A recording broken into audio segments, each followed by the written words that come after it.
मतदान संपन्न, अब नतीजों का इंतजार। कांग्रेस बीजेपी किसका होगा बेड़ा पार? 4 सीटों का रण, किसका दिखेगा दम? मध्य प्रदेश की 4 सीटों पर मतदान संपन्न हो गया। प्रत्याशियों की किस्मत लॉक हो गई। तो वहीं उम्मीदों का पिटारा किस ओर खुलेगा, इसका इंतजार शुरू हो गया है। प्रतिष्ठा के साथ ही 23 के महारण का शंखनाद बने इन उपचुनावों के लिए बीजेपी और कांग्रेस दोनों ने ही खूब पसीना बहाया। तो साथ ही मतदान की प्रक्रिया के बीच एक दूसरे पर आरोप प्रत्यारोप खूब गरमाए। सीएम शिवराज ने कांग्रेस पर गड़बड़ी करने का आरोप लगाया। कहा कि कांग्रेस उपचुनाव में संभावित पराजय से बौखला गई है। कांग्रेस जनता को धमका रही है। कांग्रेस उपचुनाव में संभावित पराजय से बौखला गई है। चुनाव के पहले भी उनने अनैतिक साधनों का इस्तेमाल किया, पैसे बांटे, गुंडागिरी और दादागिरी की। सब पोलिंग बूथ पे जनता को धमकाया जा रहा है, डराया जा रहा है। बीजेपी लगातार विपक्ष पर आरोप लगा रही है, तो वहीं दूसरी ओर कांग्रेस को शिकस्त देकर अपनी जीत का दावा कर रही है। रिवॉल्वर दिखाकर बूथ कैप्चरिंग करने की कोशिश हुई है और सुबह से इसी तरह का आतंक पूरे विधानसभा क्षेत्र में कांग्रेस के प्रत्याशी, कांग्रेस के लोग, कांग्रेस के प्रत्याशी के परिवार के लोग जगह जगह जाकर भारतीय जनता पार्टी के कार्यकर्ताओं से मारपीट कर रहे हैं। भारतीय जनता पार्टी के पक्ष में मतदान का ट्रेंड है। इसका परिणाम है कि हम आगामी समय में इस चुनाव में लोकसभा और तीनों विधानसभा प्रचंड बहुमत से जीतेंगे। जनता के दरबार में अपनी गुहार लगा चुके प्रत्याशियों ने अपनी जीत पर भरोसा जताया, तो गड़बड़ियों को लेकर निर्वाचन आयोग का दरवाजा भी खटखटाया। जनता में अपार उत्साह है। जनता लोग घर से निकल कर आ रहे हैं और मतदान कर रहे हैं और भारतीय जनता पार्टी के पक्ष में मतदान कर रहे हैं। मोदी जी के राष्ट्रवाद को, मोदी जी के देश को जो गौरव बढ़ाया है, मोदी जी ने जो भारत देश को सशक्त बनाया है, उसको लेकर मोदी जी के साथ में, मोदी जी पर विश्वास करके जनता मतदान कर। बहुत उत्साह है लोगों में, जबरदस्त उत्साह है। और ये चुनाव में जो है, ये ऐसा चुनाव खंडवा में मैं पहली वक्त देख रहा हूँ। जीत का अंतर तो मतलब कम से कम 2 लाख और उसके ऊपर तो अभी कुछ भी बता नहीं सकते। ये जनता अपना आशीर्वाद मुझे दे रही है और मुझे पूर्ण भरोसा है जनता पर कि मुझे आशीर्वाद पूर्ण रूप से देगी। जनता कमल खिलाएगी, क्योंकि जानती है कि वादे बस करते हैं वह झूठे और उनको पूरा करने में उनका न कोई प्रयास है। जनता के दरबार में गुहार लगा चुके प्रत्याशियों ने हर दांव आजमाया और अब इंतजार परिणाम रूपी प्रसाद का है। इन उपचुनावों में राजनीतिक दलों का मुद्दों से भटकाव दिखा, तो देखना ये भी है कि जनता ने कौन से मुद्दों को आधार बनाया। जाहिर है ये परिणाम सियासी दलों के लिए सत्ता का सेमीफाइनल साबित होंगे और इबारत लिखेंगे साल 2023 और 24 के रण की। Bureau report, IND 24।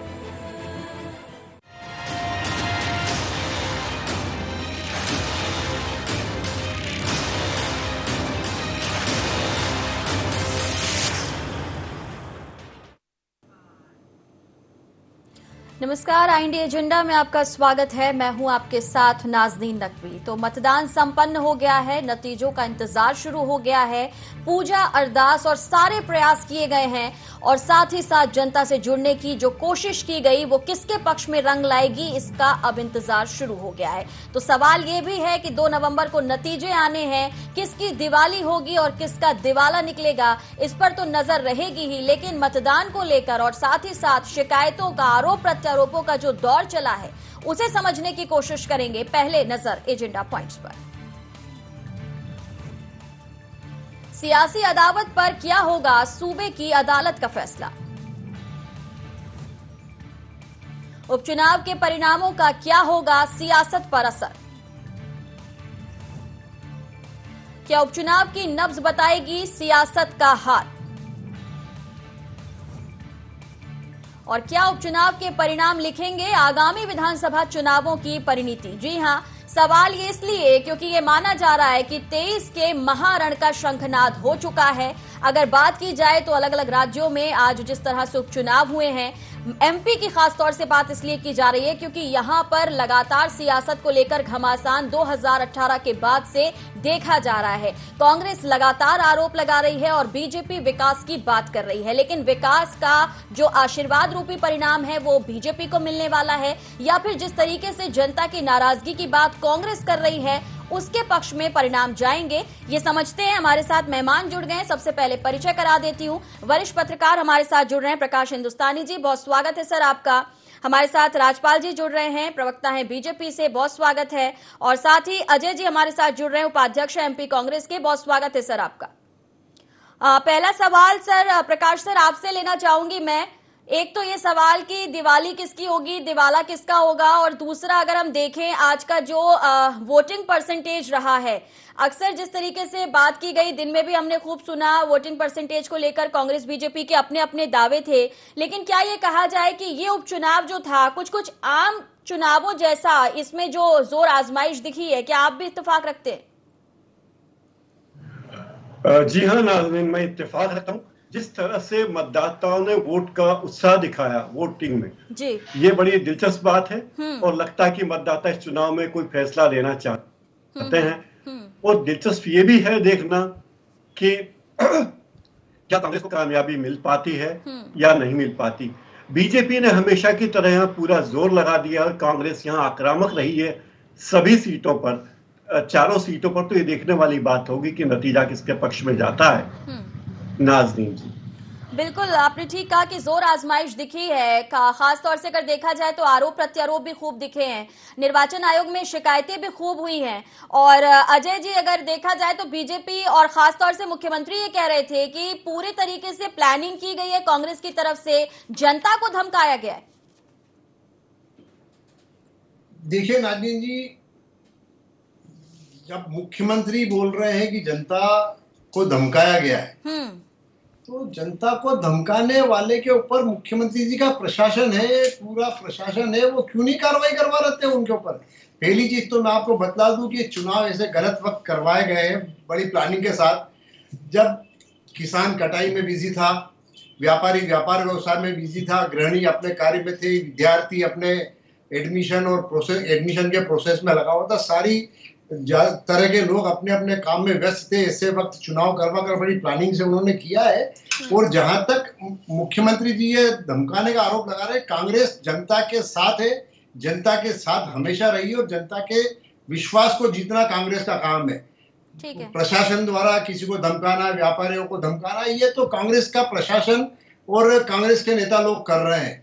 अब ये जब उनको हार का ठीकरा माननीय मुख्यमंत्री जी को अपने ऊपर फूटता दिख रहा है कि 4 में से 1 भी सीट आने की संभावना सपने में भी नहीं बची है। आप देखिए कि पृथ्वीपुर में 70% मतदान होने के बाद अभी से 15 मिनट पहले तक लोग लाइन में लगे हुए थे। रेगांव का लगभग 65% मतदान हो चुका है। खंडवा भी 58-60% के करीब जा रहा है। जोबट में बड़ा मतदान है। और मुख्यमंत्री जी की खींच का तो उस दिन पता लग गया कि जब चुनाव के टिकट का बंटवारा समय पर नहीं कर पाए, अपने पसंदीदा लोगों को चुनाव में टिकट नहीं दिलवा पाए, चुनाव की हार दिखते हुए सचिन बिरला को इन्होंने फिर खरीदा, सुलोचना रावत को खरीदा। अब ये किस तरह से, अब जिस पार्टी के पास चुनाव मैदान में उतारने के लिए प्रत्याशी नहीं हो, वो क्या हार और जीत की बात करेंगे? आप देखिए कि इनके सारे के सारे लोग, आप अगर रेगांव की बात करेंगे तो रेगांव में सतना के सांसद चुनाव आचार संहिता के उल्लंघन के मामले में समय के बाद वहां प्रचार करते हुए पकड़े गए। जोबट में इनके एक मंत्री वहां पकड़े गए, गोविंद राजपूत, इनके एक महामंत्री उपाध्यक्ष, लेकिन अजय खंडवा में पकड़े गए। ऐसे तो दोनों तरफ से शिकायतें हुई हैं, बीजेपी ने भी शिकायत की है। आप बताइए, आपने सुना जिस तरीके से भूपेन्द्र जी कह रहे हैं रिवॉल्वर लेकर धमका रहे हैं, मुख्यमंत्री कह रहे हैं कि जनता को धमका रहे हैं। भूपेन्द्र सिंह जी से बोलिए कि माननीय नरोत्तम मिश्रा जी को बोले ना, और पूरा प्रशासन उनके अंदर है, जो लोग रिवॉल्वर लेकर धमका रहे हैं क्यों नहीं पकड़ते? चलिए पूछ लेती हूँ, राजपाल जी क्या कहेंगे? आप लौटती हूँ सर, बूथ पकड़ते, ठीक है, लौटती बूथ लूटते हुए कांग्रेस के कार्यकर्ता के सामने, कांग्रेस के कार्यकर्ता पीठासीन अधिकारी भी बोल रहे हैं कि लोग नहीं मान रहे। अब वैसे समय पर जब अगर इस तरह से कांग्रेस के लोग किसी को नहीं धमकाएंगे, पर भाजपा का कार्यकर्ता अगर बूथ लूटने का काम करेगा, तो आज मैं बता दूं कि कांग्रेस का कार्यकर्ता सक्षम है। कांग्रेस का कार्यकर्ता कभी चूड़ी पहनकर नहीं बैठा हुआ है, और अगर बूथ लूटने की बात जब तक आएगी तो कांग्रेस का कार्यकर्ता हर हाल हर स्थिति में बूथ लूटने वालों को सबक सिखाएगा, उनको माला नहीं पीना सकता। तो आप कानून का सहारा नहीं लेंगे, आप खुद ही सबक सिखाएंगे? देखिए, जब मैडम प्रशासन को 10-10 बार बोलने के बाद जब पीठासीन अधिकारी के बोल रहे हैं, उसके बाद सीनियर प्रशासन के अधिकारी उसके ऊपर कोई कार्रवाई नहीं कर रहे, तो ऐसा तो नहीं हो सकता कि लूटने दिया जाए। ठीक है, चलिए, कांग्रेस तो पहले भी आपकी तरफ से दमोह पैटर्न पर बहुत जोर दिया गया था, लेकिन ये पैटर्न क्या कांग्रेस की जो परिणति है उसे बदलेगा, इसे समझेंगे? राजपाल जी, आरोप लगाए जा रहे हैं आप पर, आपकी पार्टी पर। देखिए, आदरणीय मुख्यमंत्री जी जो बात कह रहे थे उसी बात को मैं आगे बढ़ा रहा हूं।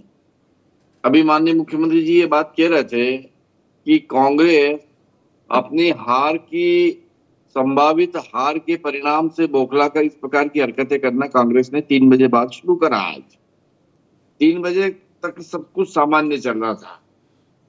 3 बजे के लगभग मतदान के समय कांग्रेस को यह आभास हुआ कि वो चुनाव हार सकते हैं, तो उन्होंने पृथ्वीपुर में जिस प्रकार से दबंगई करने का काम किया, मतदाताओं में भय व्याप्त करने का काम किया।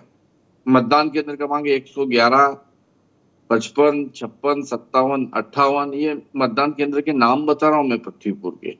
यहाँ पे कांग्रेस ने बाकायदा जाकर दबंगई करने का काम किया, लोगों को डराने का काम किया। इससे ये बात साबित होती है कि कहीं ना कहीं कांग्रेस के मन में जो है इस बात का डर बैठ गया कि अब वो हारने वाले हैं, तो कैसे भी करके चुनाव जीता जाए, मतदाताओं को वहां तक नहीं आने दिया जाए मतदान करने के लिए, उनको डराया जाए। परंतु शासन प्रशासन की सख्ती की वजह से और तुरंत कार्रवाई होने की वजह से इस प्रकार के हौसले अफजाई हो न पाई उनकी, और उनको वापस से जो है हटना पड़ा, दबना पड़ा। क्योंकि लगभग 57 टुकड़ियां वहां पर अर्धसैनिक बलों की थी पृथ्वीपुर अकेले में, क्योंकि वहां चुनाव भारतीय जनता पार्टी और कांग्रेस का थोड़ी था। पृथ्वीपुर में चुनाव था भारतीय जनता पार्टी और गुंडीज का।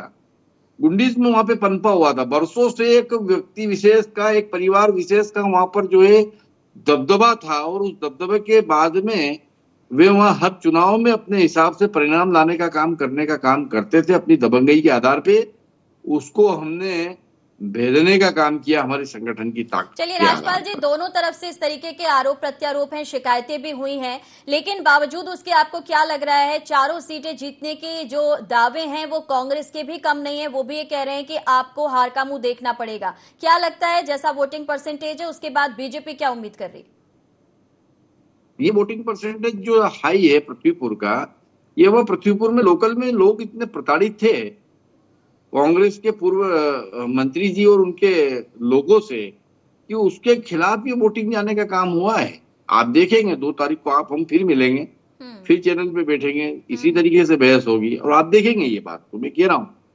आप ये बात मेरी रिकॉर्ड करिए, कोट करिएगा। ठीक है। और खंडवा की अगर हम बात करें, बाकी जगह की बात करें, अधिकतम मतदान ही इस बात का है कि वहाँ की जो लोकल की व्यवस्था है, जो उस निमाड़ी जिले में उस पृथ्वीपुर सीट के ऊपर, पृथ्वीपुर के अलावा भी 3 जगह खिलाफ लोगों ने वोटिंग करा। वहाँ की बात करें तो पृथ्वीपुर को ठीक है, आप कह रहे हैं पृथ्वीपुर के अलावा 3 सीटों पर और चुनाव हुए, वहां पर आपको क्या लग रहा है? बाकी जगह 50 to 60% का जो रेशो है वो नॉर्मल वोटिंग है। इतना ही वोटिंग होता है उपचुनाव में, और उसी तरीके का हुआ है, और हम हमारी बात पहुंचाने में सफल हुए मतदाता के बीच में। ठीक है। हमने 2-3 बातें प्रमुखता से पहुंचाने का काम किया है। एक तो ये कि हमने भरोसा अर्जित करा है जनता का पार्टी ने। दूसरा, हमने हितग्राहीमूलक योजनाओं के माध्यम से जो लोगों के सीधे डीबीटी के माध्यम से योजनाएं देने का काम किया, वो योजनाएं लोगों तक पहुंची है और लोगों ने उसको अप्रिशिएट करने का काम किया है। हमारा देवदुर्लभ कार्यकर्ताओं मतदाताओं के बीच में गया और उसने पार्टी की रीति नीति और कार्यक्रम बताने का काम किया और उससे लोग प्रभावित होने का काम हुआ है। ठीक है। प्रकाश सर, योजनाओं का जिक्र बार बार आ रहा है, लेकिन योजनाओं के क्रियान्वयन को लेकर कांग्रेस को शिकायत है। उनका कहना है कि योजनाएं बनती हैं लेकिन क्रियान्वयन नहीं हो पाता और इस वजह से मतदाता जो है वो कांग्रेस का साथ देने वाला है। अगर बात की जाए, हालिया बहुत सारी ऐसी योजनाएं आई जो सीधे जनता से जुड़ती हैं, लेकिन जनता से जुड़ने वाली परेशानी में महंगाई भी है, बेरोजगारी भी है, किसान की अपनी समस्याएं हैं।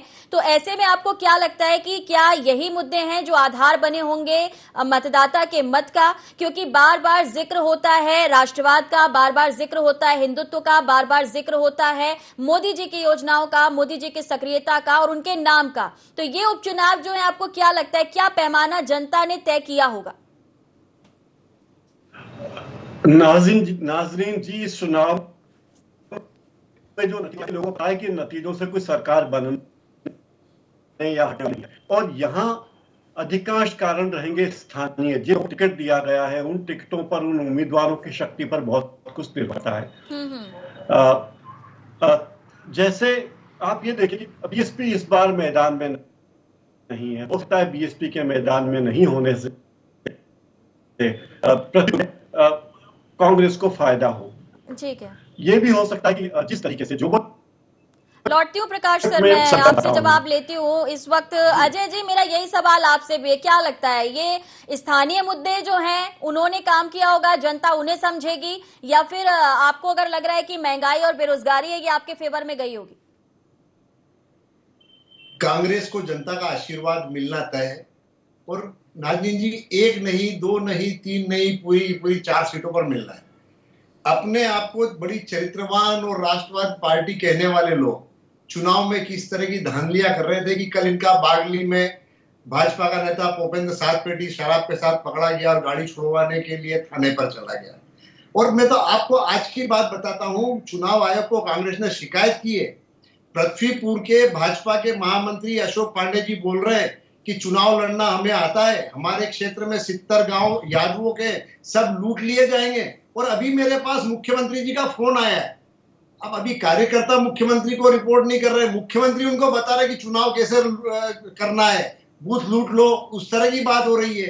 अब इस तरह की चरित्रवान पार्टी है, तो ऐसी चरित्रवान पार्टी को जनता क्या सबक सिखाएगी, उसमें केवल 2 ही दिन की देर है। और जिस तरह से भाई राजपाल जी बता रहे थे कि 2 तारीख को फिर बैठेंगे, राजपाल जी का बड़ा स्वागत करेंगे हम, कि कम से कम जनता ने आपको जो सबक दिया उससे आप कुछ सबक ले और आगे अपनी नीतियों को जरा ठीक से करें।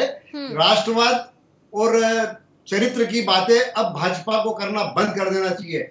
जिस तरीके से चुनाव में धांधलियां, आप कन्हैया कुमार और जिग्नेश मेवानी के साथ मिलकर आप करोगे राष्ट्रवाद की बात, आप करोगे कन्हैया कुमार और जिग्नेश मेवानी के साथ बैठ के, वो बोल रहा है कांग्रेस करेगी। यादवों के 70 गांव में और 70 के 70 गांव लूट लिए जाएंगे, लूट लो। और अभी मुझे मुख्यमंत्री का फोन आया, आप चाहे तो मैं उसकी वीडियो कैसेट आपने तो देख ही ली होगी, सोशल मीडिया पर चल रही है, और मैं आपको भिजवा देता हूं। उसके बारे में आप पूछिए जरा कि 70 गांव यादवों के लूटना और उसके ऊपर कांग्रेस को बोलना। अरे पृथ्वीपुर में जो भाजपा के पूर्व मंत्री ने आज तक सेवा की है और उनके परिवार के प्रति जो लगाव है पृथ्वीपुर के लोगों का, वो दर्शाता है। आप देखिए कि चुनाव खत्म होने के 1.5 घंटे 2 घंटे बाद भी लोग लाइन लगाकर कांग्रेस को आशीर्वाद देने के लिए बैठे हैं। अजय जी देखिए, राजपाल जी भी मुझे पृथ्वीपुर पर बहुत ज्यादा फोकस्ड लग रहे हैं। आप भी जवाबों में, हालांकि आप जवाब देंगे, लेकिन आप भी वहां की बात कर रहे हैं। बाकी 3 सीटों के बारे में आप दोनों ही दावे जरूर कर रहे हैं, लेकिन बात नहीं कर रहे हैं। क्या पृथ्वीपुर जो है वो प्रतिष्ठा का प्रश्न है आप दोनों के लिए? नहीं, कांग्रेस के लिए 4 सीट जीतना है, कोई प्रतिष्ठा का मतलब नहीं। कांग्रेस 4 सीट जीतेगी क्योंकि जनता का आशीर्वाद कांग्रेस के साथ है। कांग्रेस में इस बार जनता के आशीर्वाद तो हमेशा रहा है, पर कार्यकर्ता ने जिस जोर शोर से इस बार क्षेत्र में लगकर सभी नेताओं ने एकजुट होकर काम किया है। और एक जो हमारे हमेशा परेशान करने वाले नेता थे वो भाई राजपाल जी की पार्टी में, इसलिए लोगों ने बड़े उत्साह से काम किया। और जनता का कितना स्नेह 4 सीटों के ऊपर। तो आपकी पार्टी के नेता जो राजपाल जी की पार्टी में जाते हैं वो तो ये कहते हैं कि कांग्रेस मौका नहीं देती, कांग्रेस की नीतियों से वो त्रस्त हो जाते हैं, कांग्रेस का नेतृत्व उन्हें समझ में नहीं आता, इसलिए वो उस पार्टी में चले जाते हैं। तो आप ऐसे लोगों को चिन्हित कर चुके हैं और आपको लग रहा है कि अब आपने एकजुटता से काम किया है? नहीं, इस तरह के लोगों को चिन्हित नहीं किया। कांग्रेस में पिछले 1 साल के अंदर बहुत फिल्ट्रेशन प्लांट लग चुका है और कई सारे लोग जो जिस तरह से हमेशा कांग्रेस के अंदर रहकर कांग्रेस के साथ बगावत करते थे, खिलाफत करते थे, कांग्रेस को कमजोर करने की कोशिश करते थे, चाहे वो सरकार के किसी दबाव में करे या अपनी संपत्ति बचाने के लिए करे या पैसे के लिए करे, बिकने के लिए करे, उन सब चीजों में काफी फिल्ट्रेशन हो गया। अभी भी हुआ है, अभी 4 दिन के पहले हुआ, 1 महीने के पहले झाबुआ के कैंडिडेट का हुआ है। चलिए जिस ठीक है पार्टी सर। के पास इतना प्रकाश जी एक बार फिर से हमारे साथ हैं। प्रकाश जी, एक तो जो सवाल मैंने आपसे किया था उसका जवाब, और दूसरा अजय जी कह रहे हैं कि फिल्ट्रेशन हो चुका है, लेकिन ये फिल्टर जो है वो कांग्रेस ने खुद नहीं लगाया है, खुद ब खुद पार्टी में लग गया है। और अगर देखा जाए तो कार्यकर्ता कभी सोनिया जी के नेतृत्व की बात करता है, कभी कमलनाथ जी के नेतृत्व की बात करता है, नाखुश होने की बात बार बार सामने आती है। नाज़ी, ये पूरे मामले में एक बात तय है कि चुनाव में लोगों को पता है कि सरकार बननी बिगड़नी नहीं चुनाव से। ज्यादातर जो निर्णय मतदाताओं के होंगे, उम्मीदवार पर होंगे कि कौन उम्मीदवार खड़ा हुआ है। इन चुनाव में मुझे लगता है कि पार्टी से ज्यादा उम्मीदवार, क्योंकि मतदाता ये बात जानता है कि चुनाव के जो नतीजे आने वाले हैं, चुनाव के नतीजों में सरकार नहीं बनने वाली है, लेकिन एक अगर बीजेपी को वोट नहीं मिलता तो ये सीधी सीधी लोगों को इनकम्बेंसी नजर आएगी और इसका असर प्रदेश की राजनीति पर दूरगामी पड़ सकता है। देखिए, आपने भी सुना होगा सर, हमने भी सुना, कमलनाथ जी ने बार बार जब भी वो सभाओं में गए उन्होंने बार बार ये कहा कि सरकार पर असर नहीं पड़ेगा। जीतने की बात तो उन्होंने की, लेकिन ये भी कहा कि एक मैसेज जो है वो जनता दे। बार बार जनता के दिमाग में ये चीज उन्होंने डाली कि मैसेज देना जरूरी है। तो ये मैसेज जो है, जैसा कि आप भी कह रहे हैं कि मैसेज मिलेगा जनता की तरफ से, जनता क्या उन्हीं मुद्दों को समझेगी जो सीधे उससे जुड़ते हैं? बाकी मुद्दे जो एक दूसरे पर आरोप प्रत्यारोप, और हमने देखा बहुत कुछ इमोशनल कार्ड भी यहाँ पर देखा गया, सिंपैथी वोट के लिए भी आगे कांग्रेस ने जिस तरीके से अपने प्रत्याशी लेकर आए, तो आपको लगता है कि इन सब बातों का असर नहीं होने वाला है? इन सब बातों का ज्यादा असर नहीं होने वाला है, मुझे स्पष्ट लगता है। ठीक है। और जहां तक मोदी जी के चेहरे की बात है या सरकार की योजनाओं की बात है, ये बात स्पष्ट है कि लोगों को पता है कि सरकार की योजनाएं वही रहने वाली है, मोदी जी वही रहने वाले हैं। इन चुनाव से बहुत फर्क नहीं पड़ने वाला, लोग इस बात को बहुत अच्छी तरह जानते हैं। जहां उम्मीदवारों के चयन में पार्टियों ने जो गड़बड़ी की है उसके प्रति लोगों का ध्यान है, चाहे खंडवा हो, चाहे पृथ्वीपुर हो, चाहे रेगांव हो या जोबट हो। जोबट में जहां से 93% दलित वोट है, आदिवासी वोट है, वो बताएगा कि नतीजा क्या होने वाला है, वही निर्णायक है। दोनों ही तरफ से एसटी उम्मीदवार मैदान में है और पिछली बार वहां से कांग्रेस जीती थी, इसलिए कांग्रेस की जीत की संभावना ज्यादा वहां बताई जा रही है। और कांग्रेस के नेता विक्रांत भूरिया भी बार बार ये दावा कर रहे हैं कि यहाँ से कांग्रेस जीतने वाली है। तो इस तरह जो एक पुराना झाबुआ जिला था, कभी आदिवासी बेल्ट था, वो पूरा का पूरा कांग्रेस का घर रहा है, लेकिन बीजेपी ने वहां पे सेंध मार दी। अब बची पृथ्वीपुर की, खंडवा की, रेगांव की बात, तो यहाँ मतदाताओं का मत जिस तरह उत्साह दिखाया मतदाताओं ने, और पहली बार मैं देख रहा हूँ कि सत्तारूढ़ पार्टी आरोप लगा रही विपक्ष पर कि उन्होंने गुंडागर्दी की, उन्होंने दादागिरी की, उन्होंने मतदाताओं को प्रभावित किया। तो इससे ये लगता है कि शायद सत्तारूढ़ पार्टी के लोगों के मन में हार का डर है। नाज़, राजपाल जी क्या कहेंगे इस पर? क्या वाकई डर है किसी तरह का? और दूसरा एक ये भी कि प्रत्याशियों पर पूरी तरीके से निर्भर है, जनता प्रत्याशियों को देखकर ही चुनाव करने वाली है, और ऐसे में दल बदलकर जो नेता है उन्हें आपने मौका दिया। क्या लगता है कि ये बात जो है या ये दांव जो है वो बीजेपी के फेवर में शायद न जाए? बात दल बदल की नहीं है। बात अगर चुनाव के पहले कोई इस्तीफा देकर दूसरी पार्टी की सदस्यता ले लेता है तो उसे दल बदल नहीं कहा जा सकता। इसलिए नहीं कहा जा सकता कि दल के चुनाव चिन्ह पे वो आए हैं। जैसे पिछले 27 उपचुनाव हुए थे तो उसमें हमारे कमल के फूल के चुनाव चिन्ह पे वो जनता के बीच में गए थे और उनको जनता ने चुनने का काम किया था और सरकार को स्पष्ट बहुमत देने का काम किया था। ठीक इसी प्रकार से सुलोचना जी जो आई हैं वो उनकी पार्टी को तिलांजलि देके भारतीय जनता पार्टी के चुनाव चिन्ह पे चुनाव लड़ी है और अब चुनाव लड़ने के बाद में जीती है तो जनता का उनको आशीर्वाद हो गया, उनका निर्णय सही हुआ, ये मान लिया जाएगा। मैं ऐसा कहना चाहता हूं आपके माध्यम से कि चिंता यहाँ कांग्रेस को इस बात की करना चाहिए कि उनके लोग उन्हें छोड़कर क्यों जा रहे हैं, क्यों घोर अविश्वास का दौर चल रहा है कांग्रेस के अंदर। क्यों चलते चुनाव में कोई विधायक उस पार्टी के अध्यक्ष की उपस्थिति में और पूर्व मुख्यमंत्री उस शहर में होते और छोड़ के चला जाता है। इसका अर्थ ही यह है कि कांग्रेस के नेता के ऊपर जनता तो ठीक है, कांग्रेस के नेता और कांग्रेस के जनप्रतिनिधियों का भी अब भरोसा बचा नहीं है। इसका अर्थ यह है कि जो लोग इंदिरा गांधी के फोटो और पोस्टर को देख के कांग्रेस से जुड़े होंगे, उनके विचारों से देख के जुड़े होंगे, वो वहां उस स्थान पर दिल्ली के कार्यालय में जिग्नेश मेवानी और कन्हैया कुमार जैसे लोगों को बैठे देखते होंगे, तो फिर उनका कांग्रेस में जी घबराता होगा और वो कांग्रेस छोड़ते होंगे। यही मतलब हुआ इसका। चलिए, वक्त घटता जा रहा है। एक अंतिम टिप्पणी अजय जी, बजाय इस बात क्या लग रहा है कांग्रेस के नेतृत्व को लेकर फिर से सवाल हैं? उपचुनाव संपन्न हो गए हैं, नतीजों को लेकर आप काफी उत्साहित हैं। कांग्रेस पार्टी 4 सीटों पर जीत की बात कर रही है, लेकिन नेतृत्व को लेकर उठते जो सवाल हैं उसका कब तक पटाक्षेप होगा कांग्रेस की तरफ से? देखिए, कांग्रेस के नेतृत्व के पटाक्षेप की कोई बात आज न तो उसका औचित्य, और कांग्रेस का नेतृत्व सोनिया गांधी और राहुल गांधी जी के नेतृत्व में कांग्रेस बड़े अच्छे से काम कर रही है और करती रहेगी। और दूसरा, कांग्रेस के नेतृत्व के वाला जहां तक इन 4 चुनाव का सवाल है, माननीय कमलनाथ जी मध्य प्रदेश के अध्यक्ष है, कमलनाथ जी और दिग्विजय सिंह जी के नेतृत्व में चुनाव लड़ा है। भाजपा ने जो चुनाव लड़ा है वो सत्ता, सरकार, धनबल और शराब के दम पर लड़ा है।